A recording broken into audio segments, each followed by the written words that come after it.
Hello, আসসালামু আলাইকুম।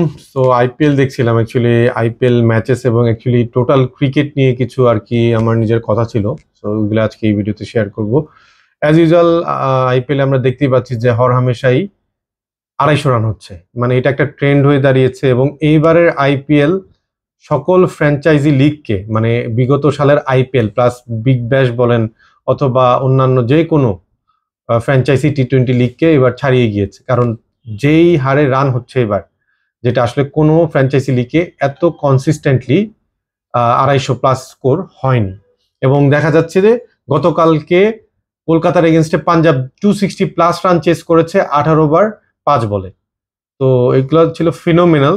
কিন্তু আমার যেটা একটা চিন্তা সেটা হচ্ছে যে এত ভালো খেলার পর আইপিএল এ যেভাবে জমিয়েছে, যত ভালো খেলা হচ্ছে, তারপর কি ইন্ডিয়া এবার ওয়ার্ল্ড কাপ নিতে পারবে, বা অ্যাটলিস্ট তারা ওয়ার্ল্ড কাপে উঠতে পারবে? আমার কাছে মনে হয় না। আর এইবারকার 2024-এর যে টি-20 ওয়ার্ল্ড কাপ হতে যাচ্ছে ইউএসএ তে, সেটার বিষয়ে আমি আমার কিছু মতবাদ বলবো অ্যাজ এ ক্রিকেট ফ্যান। সেটা হচ্ছে যে এইবারও যদি আমি আইসিসি ক্রিকেট ওয়ার্ল্ড মানে টি-20 ওয়ার্ল্ড কাপের কথা বলি, আমি যদি এক থেকে শুরু করি যে hot favourite for this world cup, যে কে জয় হতে পারে, এর জন্য আমার মতে 1 নম্বরে থাকবে অস্ট্রেলিয়া। আমি কেন বলছি, কারণ আপনারা যদি ইভেন আইপিএলও দেখেন, এইখানে টিম সরি ডেভিড, তারপর হচ্ছে আপনার ট্রাভিস হেড, তারপর হচ্ছে Jake Fraser, Tim sorry David Warner, তারা যে ফর্মে আছে, যে স্ট্রাইক রেটে ব্যাটিং করছে, হুইচ ইজ ফিনোমেনাল। আর এটার আবার পাশাপাশি যদি ওদের বলারের কথা বলি, যদিও দেখছেন যে মিচেল স্টার্ক এখানে ভালো বল করতে পারছে না। টু বি অনেস্ট, আরেকটা কথা আমি বলতে চাই যে আইপিএল এর ম্যাক্সিমাম পিচই হচ্ছে ব্যাটিং স্বর্গ, ফ্ল্যাট ব্যাটিং ট্র্যাক, যেখানে 200+ রান হচ্ছে, যেখানে বলাররা তেমন একটা হেল্প পায় না। বাট তারপরও বলা যাচ্ছে মিচেল স্টার্ক তেমন ভালো বল এখানে করছে না। কিন্তু দেখবেন যে ওয়ার্ল্ড কাপ আসলে তারা সবাই জ্বলে উঠবে। সো আমার কাছে মনে হয় ফার্স্ট কন্টেন্ডার বা সবচেয়ে স্ট্রং যে টিম সেটা হচ্ছে অস্ট্রেলিয়া। সেকেন্ডে আমার মনে হচ্ছে এবার হচ্ছে সাউথ আফ্রিকা, বিকজ অফ হ্যান্ডি Klaasen, because of Markram, because of de Kock. De Kock তো হচ্ছে রিটায়ারমেন্টে তো চলে গিয়েছে। But তারপরও বাকি যে প্লেয়াররা আছে, তো ওইটার জন্য আমার মনে হচ্ছে। বাট তারপর সাউথ আফ্রিকা আসলে চোকার। না, আমি সাউথ আফ্রিকা 3-এ নিয়ে আসবো, ইংল্যান্ডকে 2-এ নিয়ে আসতে পারবো, বিকজ দে আর চোকার। তারা খুব ভালো খেলে একদম সেমিফাইনালে যাবে, তারপর চোক করে বাদ হয়ে যাবে। তো 2 নম্বরে আমি রাখছি ইংল্যান্ডকে, because of Jonny Bairstow, Jos Buttler, আরো অনেক অনেক প্লেয়ার আছে। জরফা আর্চারও হয়তো এবার ইনক্লুড হতে যাচ্ছে, আর তো প্লেয়ারের অভাব নাই। হ্যাঁ, সো সেই ক্ষেত্রে ইংল্যান্ডকে 2-এ রাখা যায়। আর তারপর 3 নম্বরে সাউথ আফ্রিকা, এবং 4 নম্বরে আমার মনে হচ্ছে যে অ্যাজ এ বাংলাদেশি, যদিও এটা অ্যাজ এ ক্রিকেট অ্যানালাইসিস করলে কখনোই বাংলাদেশ 4-এ আসবে না, বাট অ্যাজ এ বাংলাদেশি আমার মনে হচ্ছে যে 4 নম্বরে বাংলাদেশ থাকতে পারে এবং সেমিফাইনাল খেলতে পারে। তো বাংলাদেশ নিয়েও একটু আশাবাদী। যেমন আমাদের মানে টিমে এখন অনেক ভালো ভালো বড় বড় হিটার অ্যাড হতে যাচ্ছে, তো তাদেরকেও ফেয়ারলেস ক্রিকেট খেলতে হবে। আমি এবার আইপিএলে আসি। এই যে আইপিএলে এখন পর্যন্ত আমরা যদি দেখি, হাইয়েস্ট রান গেটার হচ্ছে বিরাট কোহলি, 430 রান করেছে, বাট স্ট্রাইক রেট হচ্ছে 145। ঋষভ পান্ট 371 রান করেছে, বাট স্ট্রাইক রেট হচ্ছে 160। যেখানে আপনি সুনীল নারায়ণের যদি এখন বলেন, সুনীল নারায়ণ হচ্ছে থার্ড হাইয়েস্ট রান গেটার, 357 রান এখন পর্যন্ত করেছে, কিন্তু তার স্ট্রাইক রেট হচ্ছে 184। দেখেন এইখানেই হচ্ছে ডিফারেন্সটা। তারপর যদি আমরা ট্রাভিস হেডের কথা বলি, তার স্ট্রাইক রেট হচ্ছে 212। তারপর জ্যাক ফ্রেজের কথা বলেন, তারও 200+ হবে। মানে এখানে অনেকেই রান করেছে, রায়ান পরাগ, কেএল রাহুল, সঞ্জু স্যামসন, কিন্তু তাদের স্ট্রাইক রেট সবারই হচ্ছে আপনার 150-র নিচে।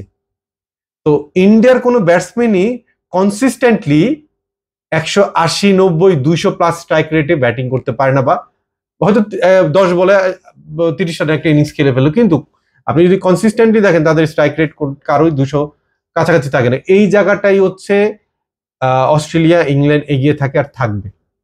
ঠিক আছে, তো এইবার ইউএসএ ক্রিকেট ওয়ার্ল্ড কাপে আমরা অনেক রান দেখতে চলেছি ইনশাল্লাহ। আমার মনে হচ্ছে যে 200+ রান এখানেও অহরহ হবে, এবং ওইটা চেস করারও অ্যাবিলিটি থাকতে হবে। এবং দেখবেন ইভেন 210, 20 এগুলো চেসও হচ্ছে। আর প্লাস হচ্ছে যে যেহেতু এটা প্রথমবারের মতো ইউএসএ তে হতে যাচ্ছে, খুবই ভালো বড় একটা আয়োজন হবে, এবং ইউএসএ গভর্নমেন্ট ইউএসএ চাচ্ছে যে তাদের দেশে ক্রিকেটটাকে এগিয়ে নিতে, এবং ইউএসএ টিমটাও একটা ভালো চমকপ্রদ টিম হবে, কারণ এখানে অনেক টিমের প্লেয়ার, যেমন আগে যারা ছিল, যেমন করি অ্যান্ডারসন নিউজিল্যান্ডে ছিল, সে ওখান থেকে ইউএসএ চলে আসছে এবং সে হয়তো নেতৃত্ব দিবে ইউএসএ ক্রিকেট টিমকে। সে আপনারা জানেন যে নিউজিল্যান্ডের একটা খুবই ভালো অলরাউন্ডার। এছাড়াও ইন্ডিয়ার উন্মুক চাঁদ, যে আগে ইন্ডিয়াতে ছিল, সে এখন অস্ট্রেলিয়ার টিম ইউএসএ টিমের হয়ে এই ওয়ার্ল্ড কাপে খেলবে। সো আমরা এরকম অনেক ভালো ভালো প্লেয়ার দেখতে পাবো ইউএসএ তে। সো ইউএসএ একটা চমক, মানে একটা দুইটা আপসেট দেখাতে পারে। আর এছাড়াও এই ওয়ার্ল্ড কাপে একটা দুইটা আপসেট তো দেখাই যাবে। হ্যাঁ, তারপর তো ওয়েস্ট ইন্ডিজ আছে, আফগানিস্তান আছে।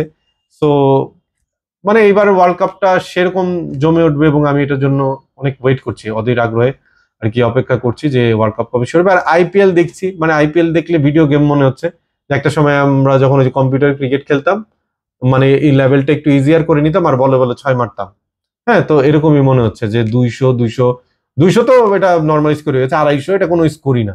250 ফার্স্টে টিম করে, আবার সেকেন্ড টিম ও প্রায়, এই যে এর আগের ম্যাচটাও দেখা যায় যে দিল্লি করেছিল কত 260-এর মতো, আবার মুম্বাই 250 করে ফেলছে, 10-8 রানে হারলো। তো এটা অহরহ দেখা যাচ্ছে। কিন্তু তারপরও বললাম যে এই যে, এবং ব্যাটিং স্বর্গ পিচ করে রাখছে আইপিএল এ, এটার জন্যই আরো প্লাস হচ্ছে এই আইপিএল, আমার মতে আইপিএলই ইন্ডিয়ান ক্রিকেটের জন্য আর ক্ষতিকর।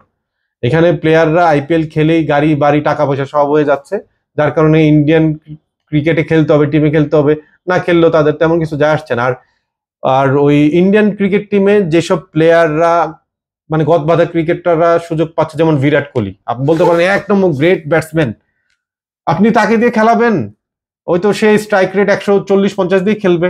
যেমন বাবর আজম পাকিস্তানের, এবার পাকিস্তানে আসে, এই যে নিউজিল্যান্ডের সাথে পুরো একটা সিরিজ জিততে পারলো না। এটা নিউজিল্যান্ডের সি টিম বলা যায়, কারণ নিউজিল্যান্ডের সব ম্যাক্সিমাম ভালো প্লেয়াররা বা কি প্লেয়াররা হচ্ছে আইপিএল খেলছে এখন। তো একটা সি টিম পাঠিয়েছে, সে তাদের সাথেও এই সিরিজ জিততে পারে নাই। বাবর আজম, সে আপনি রান গেটার হিসেবে দেখলে আইসিসি টি-20 1 নাম্বার ব্যাটসম্যান। কেন? ওই প্রত্যেক ম্যাচ খেলে, ওপেনিং করে 40 বলে 50 রান মেরে দেয় 120-30 স্ট্রাইক রেটে। এতে তার হেল্প হচ্ছে, তার র্যাঙ্কিং আগাচ্ছে, তার রান স্কোর হচ্ছে, কিন্তু টিম জিততে পারছে না এবং টিম জিতবেও না। এখনকার টি-20 যেরকম হয়েছে, ফেয়ারলেস ক্রিকেট ছাড়া কোনো ওয়েই নাই। ফেয়ারলেস ক্রিকেট খেলতে হবে, স্ট্রাইক রেট থাকতে হবে 150+। এর নিচে যেমন একটা উইকেট পড়লো, এসে ওই পার্টনারশিপ বিল্ড করে তারপর আবার চার্জ করবে, ওটা সময়ই নাই। নেক্সট ব্যাটসম্যান এসেই ওইখান থেকে আবার চার্জ করে খেলা শুরু করতে হবে, এইটাই হচ্ছে নিয়ম। আর প্লাস টি-20 ক্রিকেট টিমে 3-4টা অলরাউন্ডার থাকতে হবে, তার মানে কি 1 থেকে 8 পর্যন্ত অ্যাটলিস্ট ব্যাটসম্যান, মানে 8টা ব্যাটসম্যান থাকতেই হবে। তাহলে গিয়ে হচ্ছে আপনার যে কোনো রান চেস করা যাবে। তো সেই ক্ষেত্রে বাংলাদেশে এবার একটা খুবই ভালো টিম নিয়ে ইনশাল্লাহ যেতে যাচ্ছে, এবং আমি বলবো এখনকার পর্যন্ত সময়ের বাংলাদেশের সবচেয়ে ভালো একটি টি-20 দল নিয়ে বাংলাদেশ এবার টি-20 ওয়ার্ল্ড কাপ খেলতে যাবে। কারণ আগে কখনোই আমরা এরকম পাওয়ার হিটার অথবা স্ট্রাইক, মানে হার্ড হিটার ব্যাটসম্যান এতগুলো আমাদের টিম একসাথে ছিল না। আপনি যদি আগের মাহমুদুল্লাহ বলেন না, এখনকার যে নতুন মাহমুদুল্লাহ, তার মধ্যে আকাশ আর পাতাল ডিফারেন্স। তো এখনকার টিমে হচ্ছে আপনার যেটা বলবো যে তাদের খেলার ধরনটাও চেঞ্জ হয়ে গেছে।